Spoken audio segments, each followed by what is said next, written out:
Hello everyone! Let's talk about some itchy scratchy topics today. So I decided to talk about the thing that stays mostly in the shadow, which is sexuality and everything connected to it, because you see, shadow is a part of ourselves that we disown, so it's mostly something that we're embarrassed to have, and that brings us back to sexuality. So I wanted to talk about BDSM and kinks and basically domination in this video, because I'm gonna cover submission in another one. So what does it mean to be a dominant? Alright, let's see what Wikipedia says about that. Who is dominant? A person in a position of power who is exhibiting powerful or controlling tendencies. An example of a dominant is a strong and powerful CEO. Dominant refers to a gene that will represent itself by producing a characteristic that can be inherited. Okay, we're not gonna talk about that here, about the gene dominance stuff. We're gonna talk about the first part. So it's a person that kind of feels dominant in certain areas of life. So let's start from the beginning. Okay, so you can feel very dominant in your business life, like at work or at any career that you excel at. Like, you can feel very powerful. You're a person that has this tendency to strike up and to achieve things. Like, for example, I'm a very dominant person in my business work life. Like, I can't really have something and then just do it. I need to kind of excel at it. I need to lead. I'm a natural leader in my professional life. Okay. Then you can be a natural leader in your kind of social life. So you can be a person that kind of organizes things and a leader, like a party organization stuff, and you can excel at that, and you can be a leader. You can be dominant in that area of your life. Then you can be dominant in your personal romantic relationships. So it's gonna mean that you're gonna be a person that's gonna lead the relationship, and you're gonna basically build the relationship the way you think it should be. And then you can be dominant in bed. You can be dominant in your sexual intercourses, and you kind of feel fulfilled when you're leading the game. Like, you don't like to be led, you want to lead. Okay, so how is a dominant made or born? Okay, I have this throughout my psychology work and everything that I encountered with. I realized there's two types of dominant. Okay, the first one is a natural born leader. It's just you're born like it. It's in your veins, and it's the only way that you can function.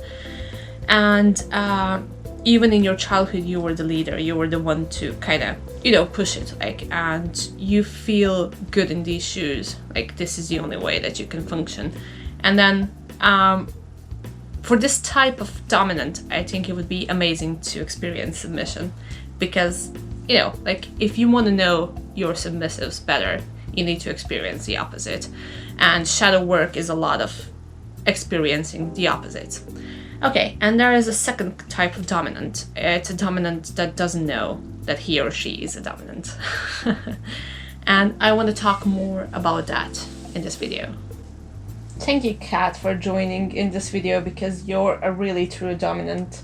This is a true dominant. It dominates your life in every possible way. Thank you, Kat. Give me your paw. Anyways, the second type of a dominant is a dominant that doesn't know that he or she is a dominant. Let me explain you how this person is built.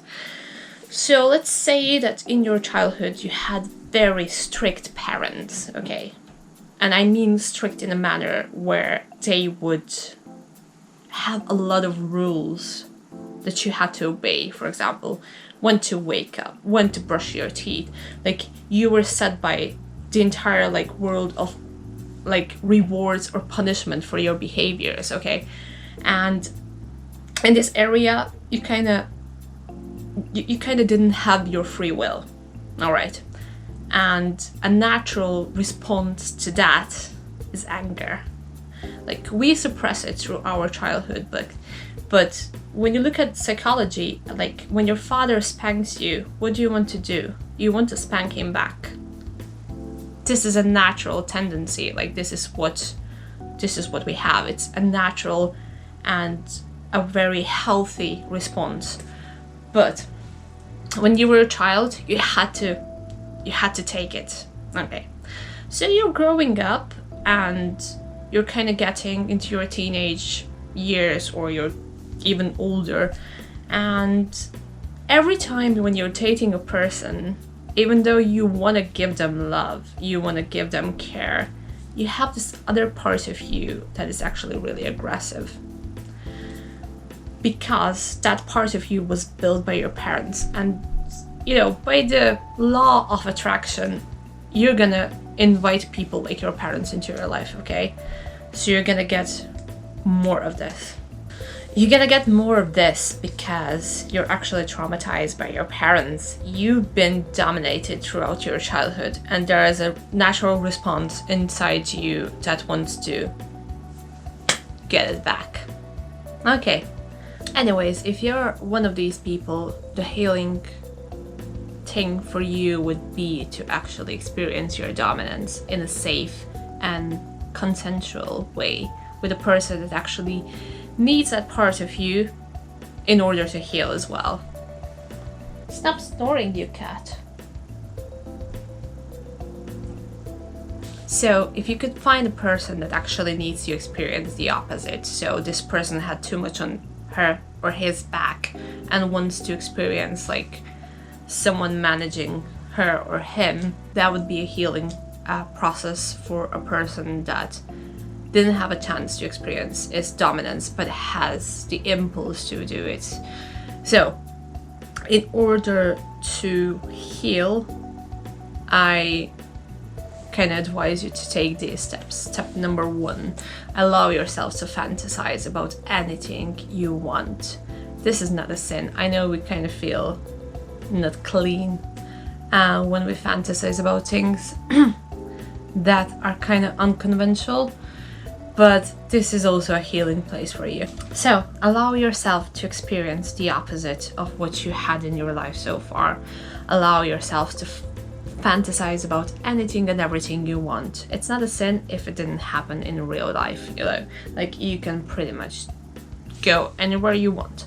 And then step number 2, try to look at it from a psychology side. Okay, if I am fantasizing that I'm being taken by strong men, what am I missing in my life? Is it this type of strength that I'm missing actually to feel protected, or what do I need? Like, if I'm fantasizing about hurting people, why do I have this drive? Like, nobody has drive to hurt people out of some healthy, normal kind of thing. But if you are fantasizing about this, do not judge yourself, because you see, maybe people hurt you a lot, so you just want to strike back. Step number 3, what is a healthy and like a way that you won't hurt anyone in my life, anybody included, that I can actually release this drive? And could I use this drive to help someone actually? Could I use this drive to fulfill someone's fantasies, or how can I use this drive in a healthy and good way for everyone included? I think dominance is a gift. Everybody should kind of experience it in any way possible. If you can do it in your professional life or your relationships, like, you need to feel this energy. You don't have to stay in it. For example, for me in personal relationships, dominance is not really the thing. For me, dominance is more something I would give to others to handle, but in my professional life, I will most definitely use it. So what would healthy dominance bring to a person? Okay, so in a healthy way, it would make you be responsible for the well-being of another human being, okay? Which is something that we all need to learn.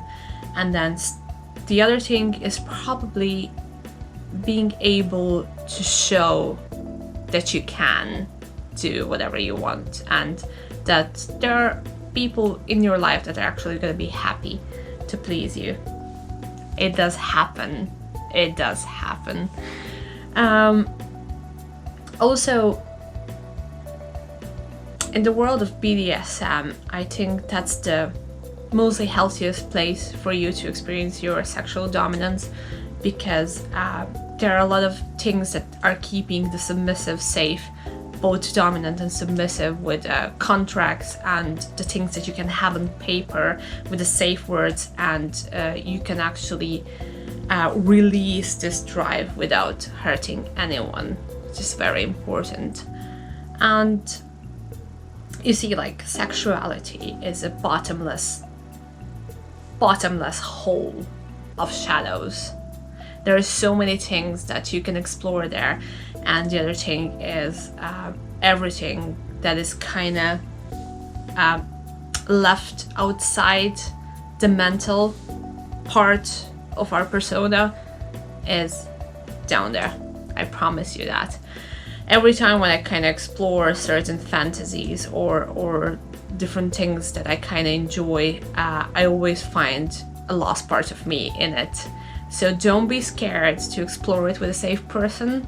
Don't be afraid to show your dominance, even though you've been very submissive throughout your entire life. If you were a good girl or a good boy throughout your entire life, I'd go for this. Anyways, guys, I hope you enjoyed this video. I'm gonna make another video about submission, and I might include a bit of personal stories in that one. I don't have much to say about dominance, except for being a strong leader at work. So I can't step into a dominant energy, but it's not a natural thing for me. I'm more submissive in my personal relationships. Nice talking to you. If you have any questions, comments, anything you want to add, anything you want to ask, be sure to do it. And I'll see you next time. Bye bye.